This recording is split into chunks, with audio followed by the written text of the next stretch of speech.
सुश्रद्धा मम ते मति स्मृतिरपि त्वय्यर्चनं चापि ते हस्तावञ्जलये कथाश्रुतिरतः कर्णोक्षिसम्प्रेक्षते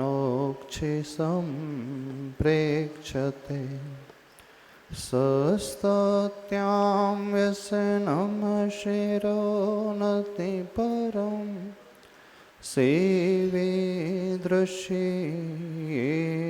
ते तेजस्वी सुजनोऽहमेव सुकृते तेनैव तेजः पते।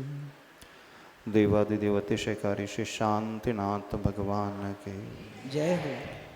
गुरुनाम गुरु आचार्य भगवान श्री ज्ञान सागर जी महाराज के जय हो। संत श्रोमणी आचार्य भगवान गुरुदेव श्री विद्यासागर जी महाराज के जय हो। पूज्य आचार्य प्रवर श्री समय सागर जी महाराज के जय हो। ज्येष्ठ महाराज श्री पुण्य सागर जी महाराज के जय हो। परम पूज्य मुनि श्री निर्यापक्ष मणिमुनि वीर सागर जी महाराज की, समस्त मुनि संघ की। हर 15 दिन में तिथियां घूम घूम करके वही आ जाती है, तारीख बदलती है लेकिन तिथियां वही रहती है। एकम, दूज, तीज, चौथ, पंचमी। लेकिन कुछ पंचमी ऐसी होती है जो पंचम गति को भी प्रदान करने वाली हो जाती है। आचार्य भगवान ने एक बार बहुत सुंदर बात कही थी, श्रुत पंचमी हम सबके लिए पंचम गति पहुंचाने के कारण को हमारे जीवन में उतर करके आ जाए तो मानना हमने उस तिथि को अपने जीवन में सार्थक कर दिया है। प्रतिवर्ष या यूं कहें हर पक्ष में आप पंचमी पर्व को मनाते हैं और प्रतिवर्ष शुद्ध पंचमी पर्व को भी मनाते हैं। इतनी पंचमी आपने मना ली, आपके जीवन में क्या परिवर्तन आया? पंचम गति के निकट पहुंच रहे हो कि प्रथम गति के निकट पहुंच रहे? अभी महाराज जी एक प्रसंग सुना रहे थे श्रुत आराधना को लेकर के। श्रुत का अर्थ है ज्ञान, मुख्य रूप से जो ज्ञान की आराधना कर सकता है वही अपने जीवन को बहुत सुंदर बना सकता है। संसार का मार्ग आप सभी जानते हैं, सभी जानते हैं ना? कौन सा संसार का मार्ग? मिथ्या दर्शन ज्ञान चारित्राणि संसार मार्ग। सूत्र आता है ना तत्वार सूत्र में, नहीं विपरीत आता है। सम्यक दर्शन ज्ञान चारित्राणि मोक्ष मार्ग। इससे विपरीत मिथ्या दर्शन ज्ञान चारित्राणि संसार मार्ग।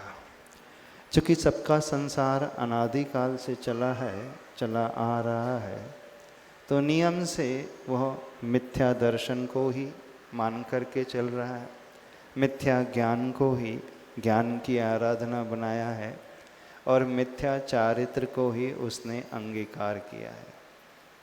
लेकिन हमारे लिए दुखों से मुक्ति का यदि कोई मार्ग होता है तो उसका एकमात्र रहस्य है सम्यक दर्शन ज्ञान चारित्राणि मोक्ष मार्ग। अब इस सूत्र में दर्शन और चारित्र के मध्य में ज्ञान आता है। सम्यक ज्ञान एक ऐसी वस्तु है, ऐसा गुण है जो न केवल हमारी श्रद्धा को भी मजबूत बनाता है बल्कि हमारे चारित्र पक्ष, आचरण पक्ष को भी उज्ज्वल करता है। जो व्यक्ति दुखों से मुक्ति चाहता है उसे एक बात अवश्य ध्यान रखना चाहिए, क्योंकि हमारा ज्ञान कैसा है। छैडाला में एक पंक्ति आती है, ज्ञान समान न आन जगत में सुख को कारण, यही परमामृत जन्म जरा मृत्यु रोग निवारण। ज्ञान के समान संसार में सुख का और कोई कारण नहीं होता है। यह संसार में जन्म जरा और मृत्यु रूपी रोग को नष्ट करने वाला है। इसे परम अमृत की संज्ञा दी है। पता है आपको? नहीं पता? तो ज्ञान की आराधना क्यों करना चाहिए? अब प्रश्न यहाँ पर यह है, सही ज्ञान कैसे होता है और सही ज्ञान क्यों हमें अपने भीतर उद्घाटित करना चाहिए? क्योंकि जब तक हम उस पर्पस को, उद्देश्य को नहीं समझेंगे, हमारी सारी क्रियाएं जो हैं रूढ़ी का रूप लेकर के रह जाती हैं। और दक्षिण में क्रियाएं बहुत होती है ना, सवेरे से लेकर संध्या काल तक मंदिर में भी बहुत क्रियाएं होती हैं। क्रियाएं बहुत करता है ये जीव, लेकिन क्रियाओं के पीछे छिपे हुए रहस्य को वो भूल जाता है।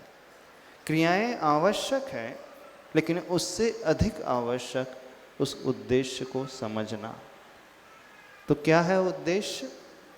ज्ञान ही है जो हमें सुख की ओर लेकर के जाता है। और ज्ञान वह कहलाता है, सही ज्ञान की परिभाषा जानते हो क्या है? जेण रागा विरज्येज जेण शेषु रज्जति, जेण मित्यम पभावेज तम नाणम जिन शासने। जिनेंद्र भगवान के शासन में, महावीर भगवान के शासन में ज्ञान किसे कहा है? याद करने को ज्ञान नहीं कहा, पढ़ने को ज्ञान नहीं कहा। किसे कहा है ज्ञान? जो स्वाध्याय आप जिसे समझते हैं ना, सबने प्राय स्वाध्याय ज्ञान किसे समझा है? हमने शास्त्र पढ़ लिए, लेकिन आचार्य भगवान कहते हैं ज्ञान वो है जिससे हमारा राग कम होता है, ज्ञान वो है जिससे हमारा द्वेष कम होता है, ज्ञान वो है जिससे हमारे भीतर विरक्ति पैदा होती है, ज्ञान वो है जिससे व्यक्ति पापों को छोड़ता है, ज्ञान वो है जिससे वह श्रेयस्कर मार्ग में राग करने लगता है। जेण रागा विरज्ये जय, यानी राग जहाँ कम होता चला जाए, राग जहाँ छूटता चला जाए, राग आसक्ति से विरक्ति होती चली जाए। पहली पहचान जेण रागा विरज्ये। दूसरी पहचान जेण शेषु रज्जति, यानी जो श्रेयस्कर मार्ग है उसमें व्यक्ति राग करने लगे। और श्रेयस्कर रास्ता कौन सा है? सही श्रेयस्कर यानी ऊपर पहुंचाने वाला रास्ता कौन सा है? सम्यक दर्शन ज्ञान चारित्र, ये श्रेयस्कर रास्ता है। तो आपको सम्यक दर्शन से राग हो रहा है? यदि आप कहो कि हमें सम्यक दर्शन से, सम्यक ज्ञान से राग है, तो जो सम्यक दर्शन की उत्पत्ति में हेतु होते हैं, वे देव, वे गुरु, वो शास्त्र, वो पंच परमेष्टि, वो नव देवता, उनसे भी आप जुड़ते चले जाएंगे, उनकी आप सेवा करते चले जाएंगे, उनकी आप भक्ति करते चले जाएंगे। तो व्यक्ति जितना पंच परमेष्टि की भक्ति करता है, क्रिया वाली भक्ति नहीं, मात्र कौन सी भक्ति?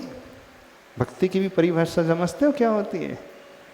भाव शुद्धि युक्त पूज्य पुरुषेषु गुणानुराग। भावों की शुद्धि के साथ जो पूज्य पुरुष हैं उनके गुणों में हमारा अनुराग हो जाए, यानी जो गुण उनके भीतर हैं वो गुण हमारे भीतर आने लगे। तो यदि व्यक्ति पंच परमेष्टि से अनुरक्त कर रहा, राग कर रहा है, तो धीरे धीरे उसकी आत्मा में भी उन पूज्य पुरुषों के गुणों का उद्घाटन होने लगेगा। और तीसरा लक्षण है जैन मैत्तिम पभावेज, जिसके माध्यम से व्यक्ति के हृदय में मित्रता की भावना पैदा होती है, मैत्री का भाव पैदा होता है, वह ज्ञान है। तो आप लोगों के भीतर ज्ञान है, 3 पहचान दी आचार्य भगवान ने। राग कम होगा, पंच परमेष्टि से राग बढ़ेगा, और तीसरा संसार के सभी प्राणियों से, जीव मात्र से मैत्री भाव पैदा हो जाए, तो वह ज्ञान है। अब ये तीनों क्वालिटीज़ आचार्य भगवान में बहुत गहरी बढ़ी हुई थी, इसलिए आचार्य भगवान ने उस ज्ञान को अपनी आत्मा में आत्मसात कर लिया। अभी महाराज श्री एक बात बता रहे थे कि आचार्य श्री की दीक्षा 1968 में हुई है ना। उनके गुरु ने उन्हें शिक्षा देना शुरू किया 67-68 में, और 73 में 1973 में दादा गुरु आचार्य प्रवर ज्ञान सागर महाराज जी की समाधि हो गई। तो उन्हें अपने गुरु का सानिध्य कितना मिला? एक बार 5 वर्ष। एक बार एक ब्रह्मचारी जी ने आचार्य श्री से पूछा, आचार्य श्री आपको अपने गुरु का सानिध्य मात्र 5 साल मिला, और इतने कम पीरियड में आपने इतने सारे ग्रंथों को कैसे हृदयस्थ कर लिया? इतने सारे ग्रंथ तक आप कैसे पहुंच गए? आपने संस्कृत सीख ली, हिंदी सीख ली, सिद्धांत सीख लिया, न्याय सीख लिया, व्याकरण सीख लिया, अध्यात्म सीख लिया, गणित सीख लिया, साहित्य सीख लिया, सारे के सारे जितना भी ज्ञान है, जितने भी शास्त्र हैं, उनका रहस्य आचार्य भगवान ने कितने टाइम पीरियड में सीखा? 5 वर्ष। जब ब्रह्मचारी जी ने आचार्य श्री से पूछा कि 5 साल की इतनी कम अवधि में कैसे सीखा, तो आचार्य श्री ने कहा हमें 5 साल नहीं मिले थे। बोले कैसे? बोले जब हम गुरु जी के पास आए थे तो हमें हिंदी नहीं आती थी और उन्हें कन्नड़ नहीं आती थी। जैसे हमें कन्नड़ नहीं आती, आपको हिंदी नहीं आती, है ना। अब महाराज जी को तो कन्नड़ भी आती, हिंदी भी आती, पुण्य साहिब महाराज। अब हम लोगों को कन्नड़ नहीं आती और आप लोगों को हिंदी आती है, तो आप ज़्यादा ज्ञानी हैं।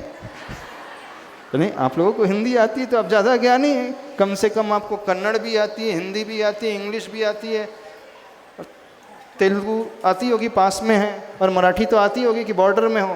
तो मल्टी लैंग्वेज के धनी हैं आप, बहुभाषाविद है ना, तो आप ज़्यादा ज्ञानी हैं। आचार्य श्री इतने ज्ञानी नहीं थे जितने सारे ज्ञानी आप लोग बैठे हैं यहाँ पे, है ना। आपको कन्नड़ आती, हिंदी आती, इंग्लिश आती, मराठी आती। आचार्य श्री को नहीं आती थी उस समय, हिंदी नहीं आती थी। तो आचार्य श्री ने कहा जब हम अपने गुरु के पास आए तो हमें कन्नड़ नहीं आती थी, हमें हिंदी नहीं समझती थी। अब गुरु महाराज हमें पढ़ाते थे तो 1-2 साल तो हमें भाषा को समझने में लग गया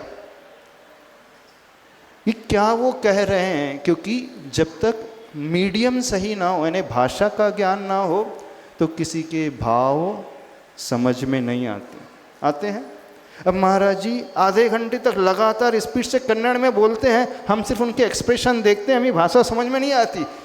हाँ, तो भाषा का ज्ञान होना बहुत आवश्यक है शास्त्रों के हृदय तक पहुंचने के लिए। तो आचार्य भगवान ने कहा कि 1-1.5 वर्ष तो हमारा सिर्फ भाषा सीखने में लग गया। तो 5 साल में 1 साल 1.5 साल कम हो गया, बच्चे कितने साल? 3.5 years।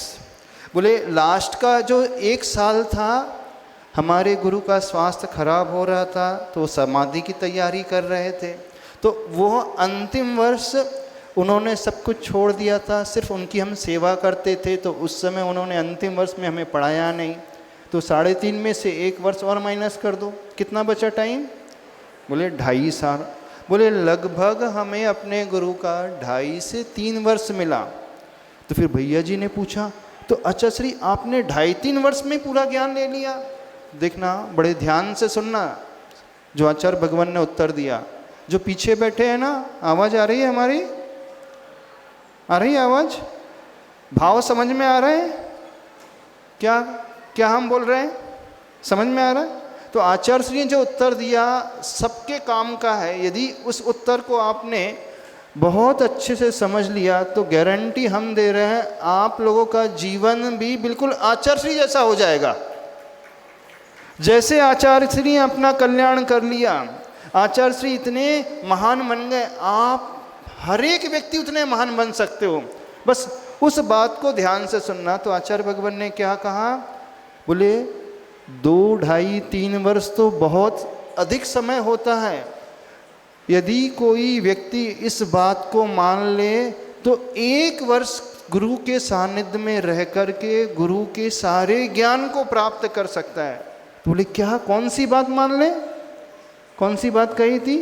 बोले जब उस शिष्य और गुरु के बीच में तीसरा कोई नहीं आए, यहां तक कि भगवान भी ना आए। क्या कहा? गुरु और शिष्य के बीच में तीसरा कोई ना आए। कौन नहीं आए? संसार के इधर उधर के लोग नहीं, अज्ञानी लोग नहीं, बोले भगवान भी ना आए। ये तो अजीब बात हो गई, भगवान तो आना चाहिए कि नहीं?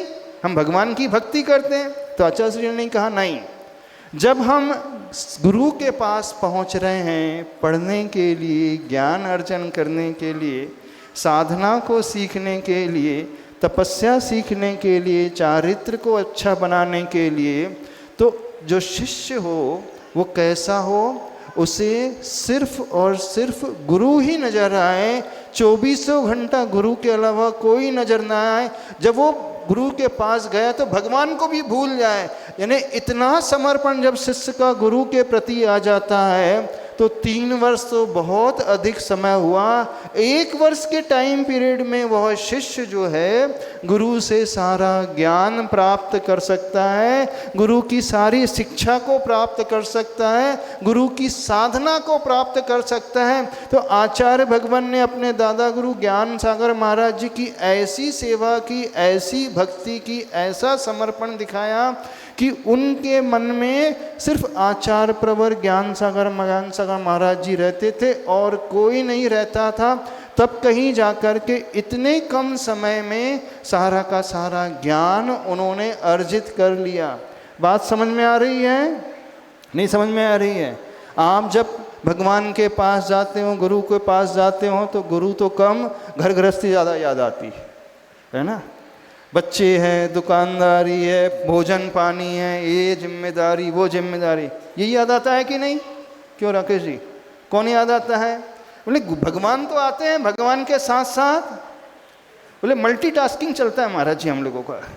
हम पूजा भी कर रहे हैं, है ना। आप पूजा भी करते हो, तत्वार सूत्र भी सुन लेते हो, भक्तांबर भी सुन लेते हो, और माला भी चलती है, और प्रवचन भी सुन लेते हो, और पूजा भी हो रही ना। यहाँ पे पूजा भी चल रही है, प्रवचन भी सुन रहे हो, और बाजू से तत्वार सूत्र भी काम सुन रहे हो, और इस कान से भक्तामर भी। तो आप मल्टीटास्किंग करते एक साथ, 4 काम एक साथ कर लेते।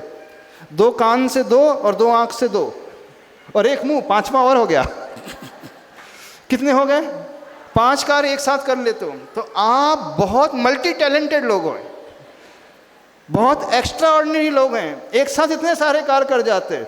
लेकिन हमारे गुरु ने कहा जब हम गुरु के पास जाएं सीखने के लिए तो उस समय भगवान को भी भूल जाएं, और आप सारे काम एक साथ लेके आ जाते हो। मंदिर में आए तो अपना चौका भी आ गया, घर भी आ गया, रसोई भी आ गई, बच्चे भी आ गए, साड़ी भी आ गई, सब्जी भी आ गई, दुकान भी आ गई, सब आ गया। और मोबाइल तो चलता ही रहता होगा, सब मोबाइल लेकर के आते हैं ना मंदिर में। जब स्वाध्याय करते हैं, प्रवचन सुनते हैं, तो एक कान से प्रवचन, दूसरे कान से मोबाइल, और मुख से बात। 3 कार्य तो प्रत्यक्ष में देखने में आता है। अब जो इतने सारे कार्य एक साथ करता है उसे कुछ भी प्राप्त नहीं होता है, वो 0 का 0 रह जाता है। तो जो भी हम पाना चाहते हैं तो सबसे पहले एक नियम ध्यान रखें, जिस लक्ष्य को लेकर के हम कर रहे हैं वो लक्ष्य ही हमें नज़र आए, उसके अलावा कोई भी नज़र ना आए। तो आचार्य भगवान को अपने गुरु ज्ञान सागर महाराज जी के अलावा कुछ नज़र नहीं आता था, इसलिए इतनी कम अवधि में उन दादा गुरु से उन्होंने सारा का सारा ज्ञान प्राप्त कर लिया।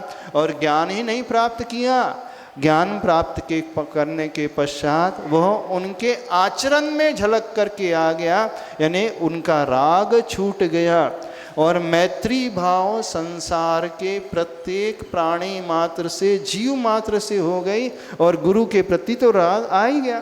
तीनों लक्षण जो ज्ञान के हैं, जीर्ण रागा विरज्येज, यानी राग घटे, द्वेष घटे, कषाय घटे, वैर घटे, ईर्ष्या घटे।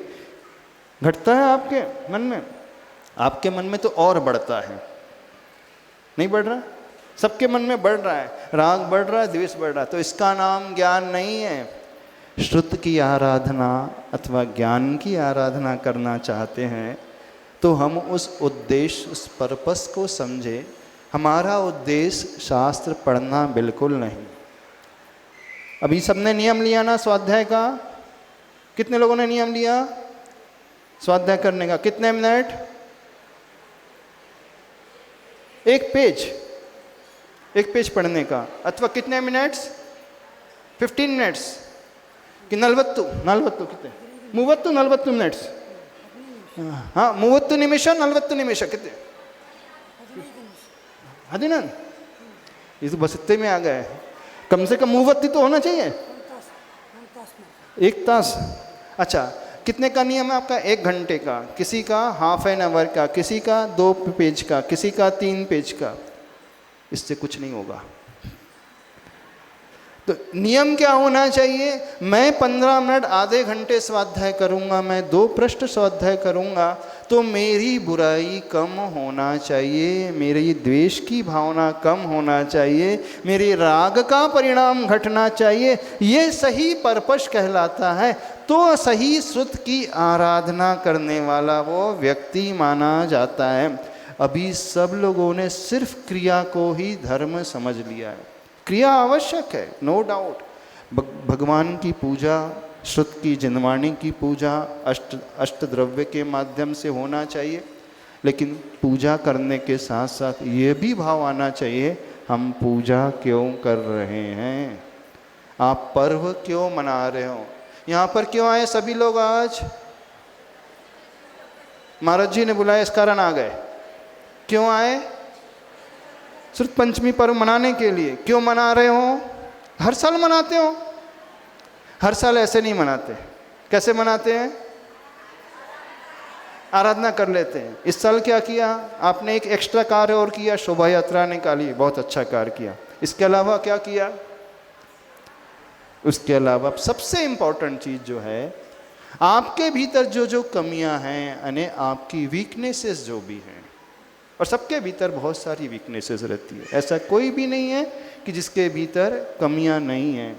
तो किसी की कमी राग की अधिकता है, किसी की वैर की अधिकता है, द्वेष की अधिकता है, ईर्ष्या की अधिकता है, क्रोध है, अभिमान है, बहुत ज़्यादा आसक्ति है, बहुत ज़्यादा ममत्व का भाव है, काम का भाव है। जो भी है वो घटे तो वह श्रुत की सही आराधना हो रही है।